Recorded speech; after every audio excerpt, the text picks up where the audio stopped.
après ton abandon, par l'effet de ton abandon, que devient une créature? Ou un fou, ou un mort. Jésus ne pouvait pas devenir fou, car son intelligence était divine, et, spirituelle comme l'est l'intelligence, elle triomphait du traumatisme total de celui que Dieu frappait. Il devint donc un mort, le très saint mort, le mort absolument innocent. Mort, lui qui était la vie, tué par ton abandon et par nos péchés. L'obscurité devient encore plus épaisse. Jérusalem disparaît complètement. Les pentes du calvaire lui-même semblent s'annuler. Seule la cime est visible, comme si les ténèbres la surélevaient pour recueillir l'unique et dernière lumière qui restait, en la plaçant, comme pour une offrande avec son trophée divin, sur une nappe d'onyx liquide, pour qu'elle soit vue par l'amour et par la haine. Et de cette lumière qui n'est pas de la lumière vient la voix plaintive de Jésus.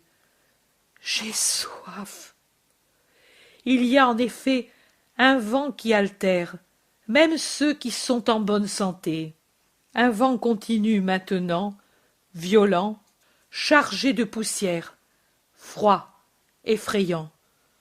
Je pense à la douleur qu'il aura donnée par son souffle violent aux poumons, au cœur, au gosier de Jésus, à ses membres glacés, engourdis, blessés. Mais vraiment, tout s'est mis à torturer le martyr. Un soldat va à un vase où les aides du bourreau ont mis du vinaigre avec du fiel, parce que, par son amertume, il augmente la salivation chez les suppliciés. Il prend l'éponge plongée dans le liquide, l'enfile au bout d'un roseau fin et pourtant rigide, qui est déjà préparé tout près, et il présente l'éponge au mourant. Jésus se tend avidement vers l'éponge qui approche. On dirait un enfant affamé qui cherche le sein maternel. Marie, qui voit, et certainement à cette pensée, gémit en s'appuyant sur Jean. Oh, et je ne puis même pas lui donner une goutte de mes pleurs. Ô mon sein, pourquoi ne donnes-tu plus le lait? Ô Dieu, pourquoi nous abandonnes-tu ainsi? Un miracle pour mon fils, qui me soulève pour que je le désaltère de mon sang, puisque je n'ai pas de lait. Jésus, qui a sucé avidement l'âpre et amère boisson, détourne la tête dégoûté. Cette boisson doit en plus brûler les lèvres blessées et gercées. Il se retire, s'affaisse, s'abandonne. Tout le poids du corps retombe sur les pieds et en avant. Ce sont les extrémités blessées qui souffrent la peine atroce de s'ouvrir sous le poids d'un corps qui s'abandonne. Plus un mouvement pour soulager cette douleur.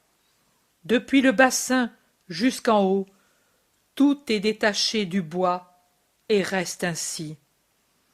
La tête pend en avant si pesamment que le cou paraît creusé en 3 endroits, à la gorge complètement enfoncée, et de part et d'autre du sterno-cléido-mastoïdien. La respiration est de plus en plus haletante et entrecoupée.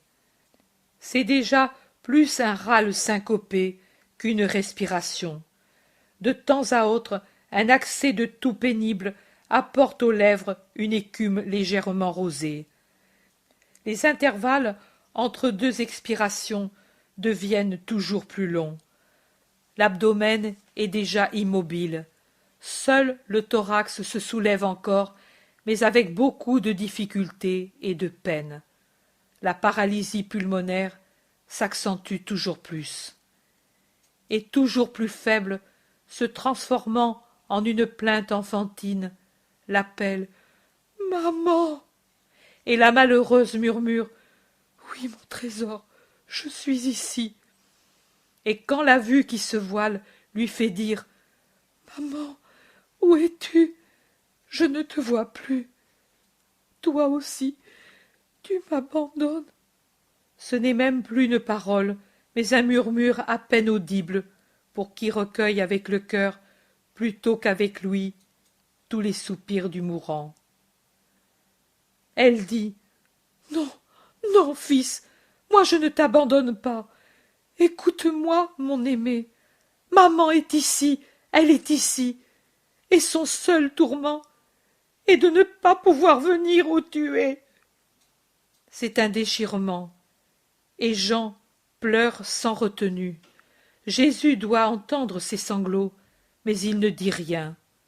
Je pense que la mort imminente le fait parler comme s'il délirait, et ne sait même pas ce qu'il dit, et malheureusement ne comprend pas même le réconfort maternel et l'amour du préféré. Longin, sans le remarquer, a quitté son attitude de repos, mains croisées sur la poitrine et jambes se balançant, reposant tantôt un pied, tantôt l'autre, à cause de la longueur de l'attente.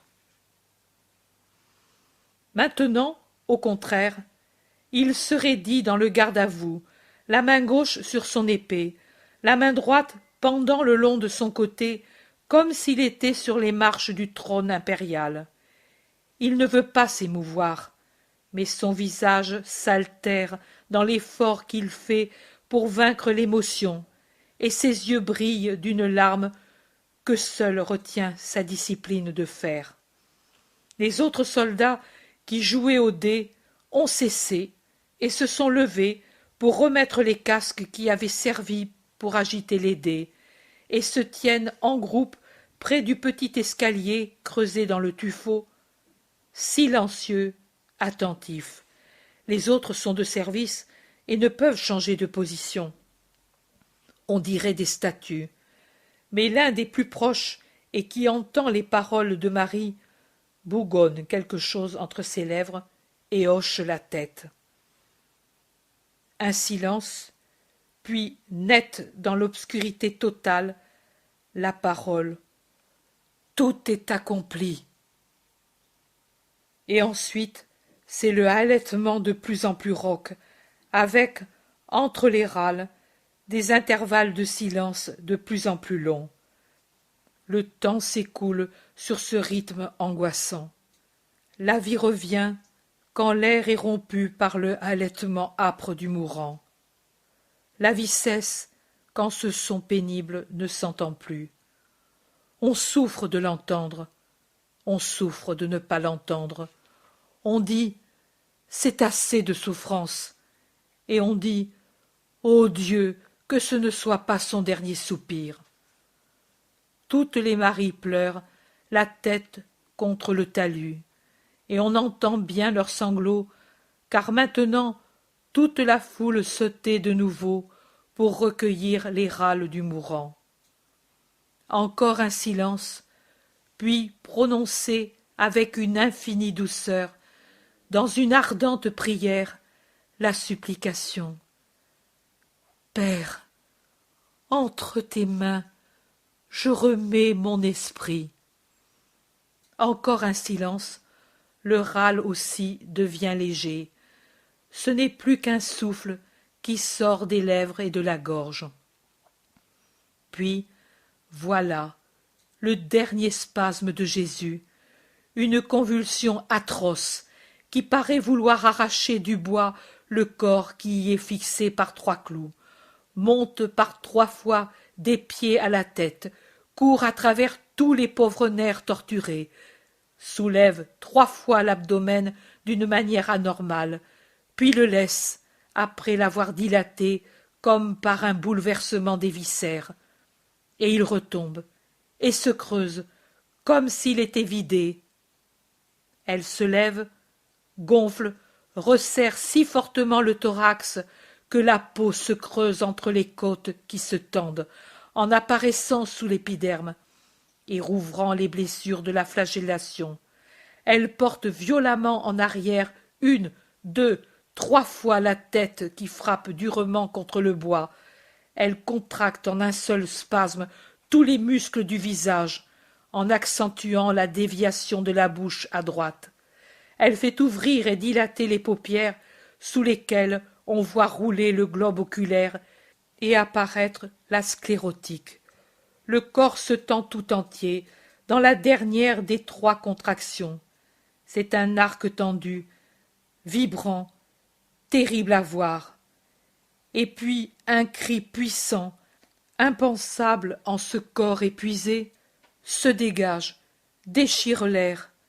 Le grand cri dont parlent les évangiles et qui est la première partie du mot maman. Et plus rien. La tête retombe sur la poitrine, le corps en avant, le frémissement cesse, et cesse aussi la respiration. Il a expiré.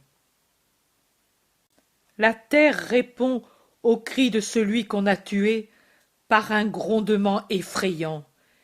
Il semble que de 1000 buccins, des géants font sortir un son unique, et, sur cet accord terrifiant, voici les notes isolées, déchirantes, des éclairs qui sillonnent le ciel en tous sens, tombant sur la ville, sur le temple, sur la foule. Je crois qu'il y aura eu des gens foudroyés, car la foule est frappée directement. Les éclairs sont l'unique lumière, et irrégulière, qui permette de voir.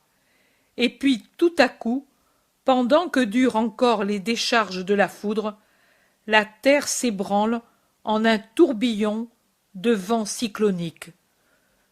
Le tremblement de terre et la trombe d'air se fondent pour donner un châtiment apocalyptique aux blasphémateurs.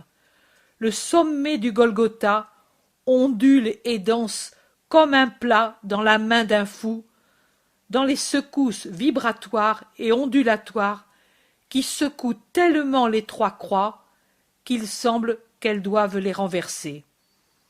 Longin, Jean, les soldats s'accrochent où ils peuvent, comme ils peuvent, pour ne pas tomber.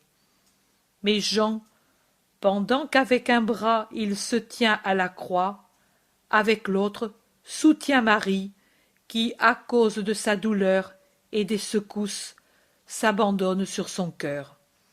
Les autres soldats, et surtout ceux du côté en pente, ont dû se réfugier au milieu pour ne pas être jetés en bas de la pente. Les larrons crient de terreur, la foule crie encore plus fort et voudrait s'enfuir, mais elle ne le peut. Les gens tombent les uns sur les autres, s'écrasent, se précipitent dans les fentes du sol, se blessent, roulent le long de la pente, deviennent fous. Par 3 fois se répète le tremblement de terre et la trombe d'air. Et puis, c'est l'immobilité absolue d'un monde mort. Seuls des éclairs, mais sans tonnerre, sillonnent encore le ciel et éclairent la scène des Juifs qui fuient dans tous les sens, les mains dans les cheveux, ou tendus en avant, ou levés vers le ciel, méprisés jusque-là, et dont maintenant ils ont peur. L'obscurité est tempérée par une lueur lumineuse qui, aidée par l'émission silencieuse et magnétique des éclairs, permet de voir que beaucoup restent sur le sol, morts ou évanouis, je ne sais. Une maison brûle, à l'intérieur des murs, et les flammes s'élèvent droites dans l'air immobile, mettant une nuance de rouge vif sur le vert cendre de l'atmosphère. Marie lève sa tête de dessus la poitrine de Jean et regarde son Jésus. Elle l'appelle, car elle le voit mal dans la faible lumière, et avec ses pauvres yeux pleins de larmes. 3 fois elle l'appelle. Jésus, Jésus, Jésus. C'est la première fois qu'elle l'appelle par son nom depuis qu'il est sur le calvaire. Enfin, dans un éclair qui fait une sorte de couronne sur la cime du Golgotha, Elle le voit, immobile, tout penché en avant, avec la tête tellement inclinée en avant et à droite, au point de toucher l'épaule avec la joue et les côtes avec le menton. Et elle comprend. Elle tend ses mains qui tremblent dans l'air obscurci et crie « Mon fils! Mon fils! Mon fils !» Puis elle écoute. Elle a la bouche ouverte. Elle semble vouloir écouter même avec elle. Comme elle a les yeux dilatés pour voir. Elle ne peut croire que son Jésus n'est plus. Jean, lui aussi, a regardé et écouté. Il a compris que tout est fini. De ses bras, il saisit Marie et cherche à l'éloigner en disant « Il ne souffre plus ». Mais avant que l'apôtre termine la phrase, Marie, qui a compris, se dégage, tourne sur elle-même, se penche vers le sol, porte les mains à ses yeux et crie « Je n'ai plus de fils !» Et puis, elle vacille et tomberait si Jean ne la recueillait toute sur son cœur. Puis il s'assoit par terre pour mieux la soutenir sur sa poitrine jusqu'à ce que les maris remplacent l'apôtre auprès de la mère. Elles, en effet, ne sont plus retenues par le cercle supérieur des soldats, car, maintenant que les Juifs se sont enfuis, ils se sont rassemblés sur la petite place qui est au-dessous, pour commenter l'événement. Marie-Madeleine s'assoit où était Jean et allonge presque Marie sur ses genoux, la soutenant entre ses bras et sa poitrine, baisant son visage exsangue, renversé, sur son épaule compatissante. Marthe et Suzanne, avec une éponge et un linge trempé dans le vinaigre, lavent ses tempes et ses narines, pendant que sa belle-sœur lui baise les mains en l'appelant d'une voix déchirante, et dès que Marie rouvre les yeux et tourne vers elle un regard que la douleur rend, pour ainsi dire, hébété, elle lui dit « Fille, fille chérie, écoute, dis-moi que tu me vois, je suis ta Marie, ne me regarde pas ainsi !» Et après que le premier sanglot a ouvert la gorge de Marie, et que les premières larmes tombent, elle, la bonne Marie d'Alphée, dit « Oui, oui, pleure, ici, avec moi, comme près d'une maman, ma pauvre sainte fille. » Et quand elle l'entend dire « Oh Marie, Marie, tu as vu ?» elle dit en gémissant « Oui, oui, mais, fille, ô fille !» Elle ne trouve pas autre chose, et elle pleure la vieille Marie, des pleurs désolés auxquels font écho toutes les autres, c'est-à-dire Marthe et Marie, la mère de Jean et Suzanne. Les autres pieuses femmes ne sont plus là. Je pense qu'elles sont parties, et avec elles les bergers, quand on a entendu ce cri de femme. Les soldats parlent entre eux. « Tu as vu les Juifs ? Maintenant, ils avaient peur. » Et ils se frappaient la poitrine. Les plus terrifiés, c'étaient les prêtres. Quelle peur! J'ai senti d'autres tremblements de terre, mais jamais comme celui-là. Regarde, la terre est restée pleine de crevasses. Et il s'est effondré tout un passage de la longue route. Et dessous, il y a des corps. Laisse-les, autant de serpents de moins. Oh, un autre incendie, dans la campagne. Mais est-il vraiment mort? Et tu ne vois pas? Tu en doutes? Apparaissent de derrière la roche Joseph et Nicodème. Certainement, ils s'étaient réfugiés derrière l'abri de la montagne pour se sauver de la foudre. Ils vont trouver Longin. Nous voulons le cadavre. Seul le proconsul l'accorde, Allez, et vite, car j'ai entendu dire que les Juifs veulent aller au prétoire et obtenir le brisement des jambes. Je ne voudrais pas qu'ils lui fassent affront. Comment le sais-tu? Rapport de l'enseigne. Allez, je vous attends. Les deux se précipitent par la descente rapide et disparaissent. C'est alors que Longin s'approche de Jean et lui dit un mot que je ne comprends pas. Puis il se fait donner une lance par un soldat. Il regarde les femmes qui s'occupent toutes de Marie, qui reprend lentement des forces. Elles tournent toutes le dos à la croix.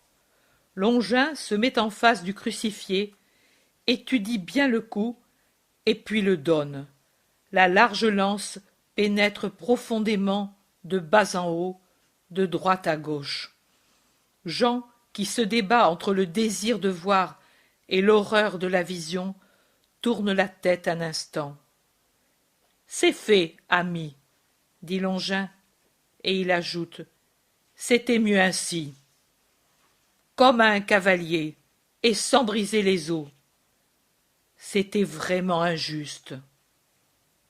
De la blessure suinte beaucoup d'eau, et à peine un filet de sang qui déjà forme des grumeaux.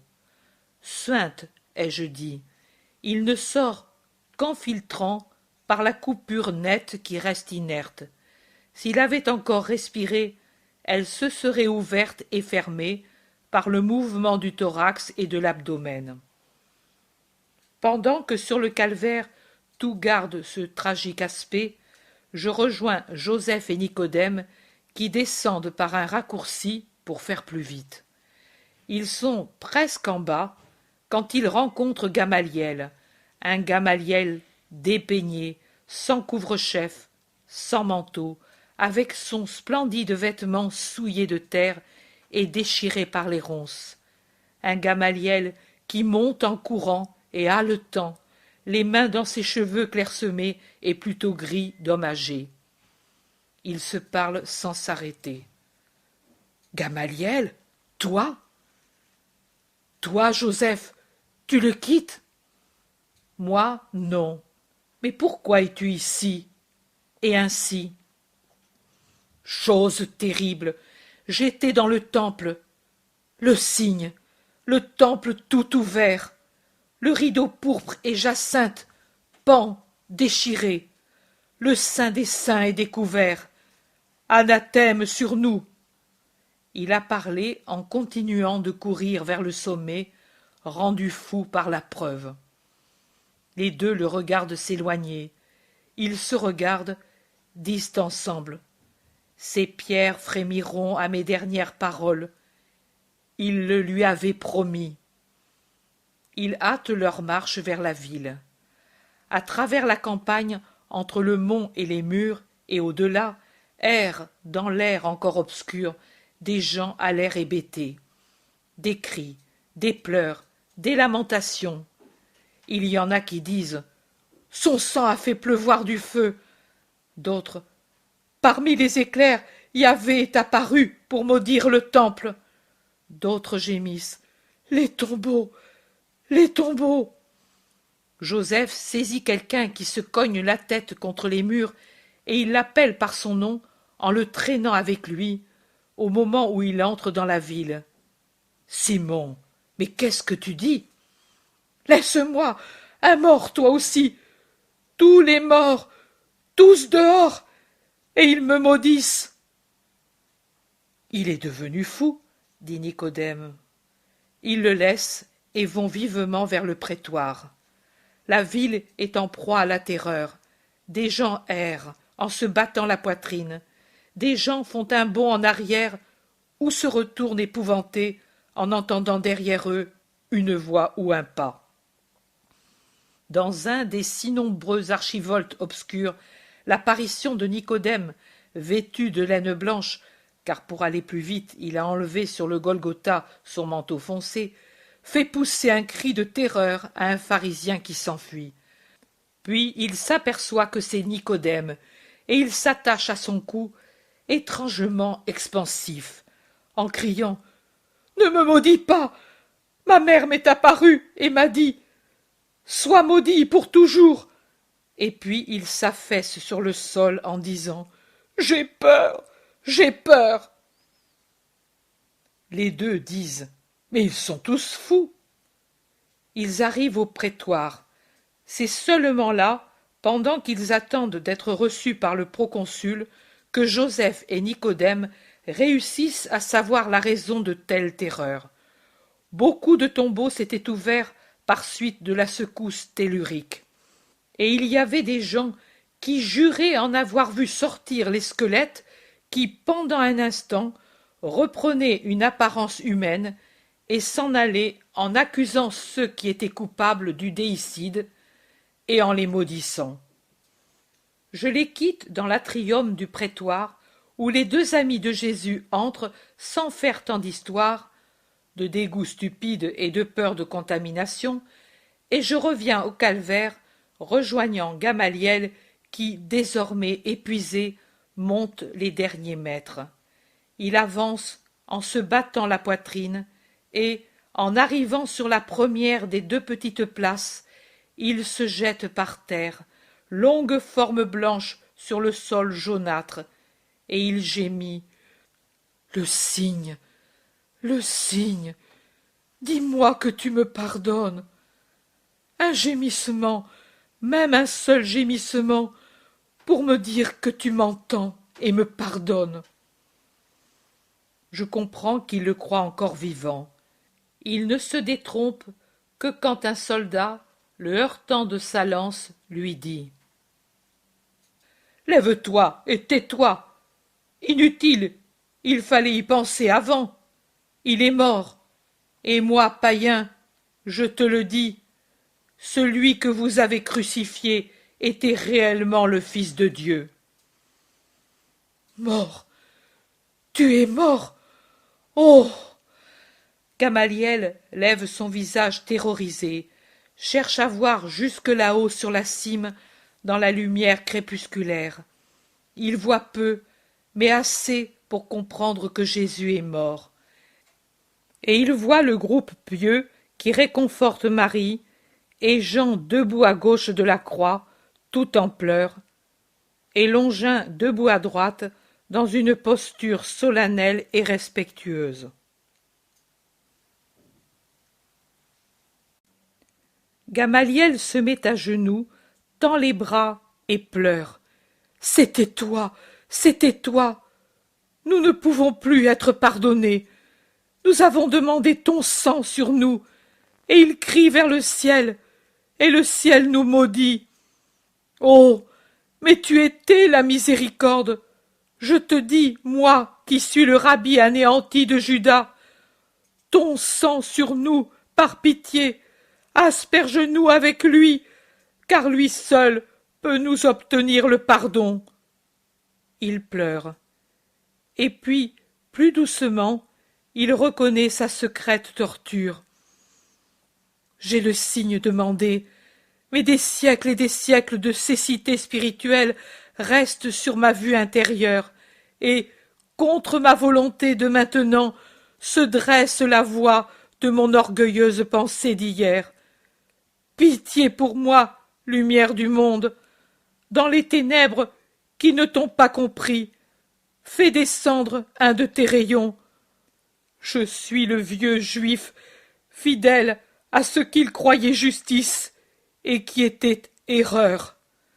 Maintenant, je suis une lande brûlée, sans plus aucun des vieux arbres de la foi antique, sans aucune semence ni tige de la foi nouvelle. Je suis un désert aride. Opère le miracle de faire se dresser une fleur qui est ton nom dans ce pauvre cœur de vieil Israélite entêté. Toi, libérateur, pénètre dans ma pauvre pensée, prisonnière des formules. Isaïe le dit, il a payé pour les pécheurs, et il a pris sur lui les péchés des multitudes. Oh, le mien aussi, Jésus de Nazareth. Il se lève, il regarde la croix qui se fait toujours plus nette dans la lumière qui revient, et puis il s'en va courbé, vieilli, anéanti. Sur le calvaire, le silence revient, à peine interrompu par les pleurs de Marie. Les deux larrons, épuisés par la peur, ne parlent plus. Nicodème et Joseph reviennent rapidement en disant qu'ils ont la permission de Pilate, mais Longin, qui ne s'y fie pas trop, envoie au proconsul un soldat à cheval pour savoir comment il doit faire aussi avec les deux larrons. Le soldat va et revient au galop avec l'ordre de remettre Jésus et de briser les jambes des autres par volonté des Juifs. Longin appelle les 4 bourreaux qui se sont lâchement accroupis sous le rocher et sont encore terrorisés par l'événement, et ordonne que les 2 larrons soient achevés à coups de massue. La chose arrive sans protestation pour Dismas, auquel le coup de massue déféré au cœur, après avoir frappé les genoux, brise à moitié sur ses lèvres le nom de Jésus, dans un râle. Pour l'autre larron, c'est avec des malédictions horribles. Leur râle est lugubre. Les 4 bourreaux voudraient aussi s'occuper de Jésus pour le détacher de la croix, mais Joseph et Nicodème ne le permettent pas. Joseph aussi enlève son manteau et dit à Jean de l'imiter et de tenir les échelles pendant qu'eux montent avec des leviers et des tenailles. Marie s'est levée tremblante, soutenue par les femmes, et s'approche de la croix. Pendant ce temps, les soldats s'en vont, leur besogne terminée.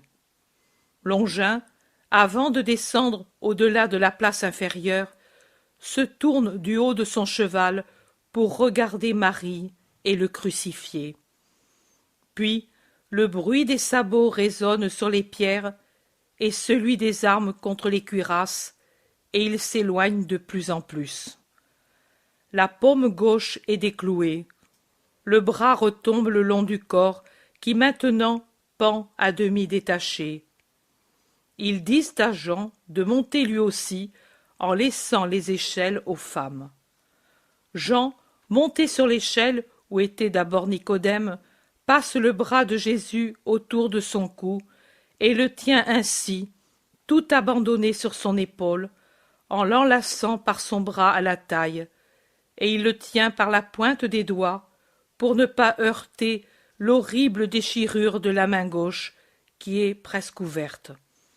Quand les pieds sont décloués, Jean a beaucoup de mal à tenir et soutenir le corps de son maître entre la croix et son propre corps. Marie se place déjà au pied de la croix, assise, en lui tournant le dos, prête à recevoir son Jésus sur ses genoux. Mais le plus difficile, c'est de déclouer le bras droit.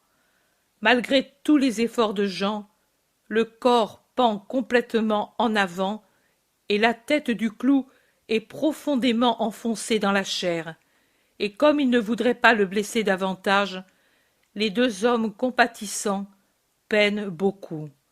Finalement, ils saisissent le clou avec les tenailles et le sortent tout doucement. Jean tient toujours Jésus par les aisselles, avec la tête renversée sur son épaule, pendant que Nicodème et Joseph le saisissent l'un aux cuisses, l'autre aux genoux, et le descendent avec précaution, en le tenant ainsi par les échelles.